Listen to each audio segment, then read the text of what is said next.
Hello, welcome to GRTV. Sanjay theatre తొక్కిసలాట ఘటనలో Allu Arjun arrest కావడంపై ఏపీ డిప్యూటీ సీఎం పవన్ కళ్యాణ్కు ప్రశ్న ఎదురైంది.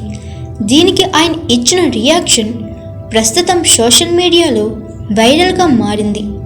వైసీపీ శ్రేణుల దాడిలో గాయపడిన ఎంపీడీఓ జవహర్ బాబును పరామర్శించేందుకు కడపలో పర్యటించారు పవన్ కళ్యాణ్. అనంతరం మీడియాతో మాట్లాడుతుండగా బన్నీ అరెస్టుపై స్పందించాలని ఓ విలేకరు అడగ్గా పవన్ ఈ విధంగా సమాధానమిచ్చారు. ఇది సంబంధం లేని ప్రశ్న. ఇక్కడ మనుషులు చచ్చిపోతుంటే సినిమాల గురించి ఏం మాట్లాడతాం? ఇంకా పెద్ద సమస్యల గురించి ప్రస్తావించండి. సినిమాను మించిన సమస్యలపై డిబేట్ పెట్టండి, అడగండి. పెద్ద మనసుతో ఆలోచించాలని పవన్ కళ్యాణ్ మీడియాను కోరారు.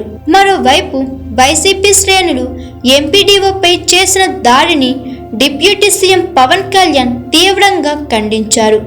దాడి చేసిన వాళ్లకు వార్నింగ్ ఇచ్చిన ఆయన ఇష్టరాజ్యంగా వ్యవహరిస్తే చూస్తూ ఊరుకోమని, అహం తగ్గించి అందరి లెక్కలు సరిచేస్తామని హెచ్చరించారు. కడప రిమ్స్లో చికిత్స పొందుతున్న ఎంపీడీఓ పరామర్శించిన పవన్ ఆయన ఆరోగ్యం ఎలా ఉందనేది ఆరా తీశారు. ఆయన కుటుంబానికి తను ఉన్నానని భరోసా ఇచ్చారు Pawan Kalyan. Hi, this is Swathi. Like చేయండి, షేర్ చేయండి, కమెంట్ చేయండి అండ్ సబ్స్క్రైబ్ చేయండి GRTV. Hi, this is Monica. Please like, share and subscribe GRTV.